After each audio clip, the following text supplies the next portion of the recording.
Hi! In front of me is Oppo Find X5 Pro, and today I would like to show you how you can operate App Cloner on this Oppo.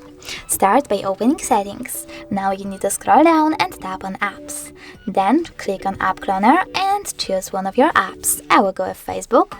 Then click on the switcher next to Create App Clone and wait. Following that, you need to select Rename App Clone and name your app however you wish to. I will go with F2.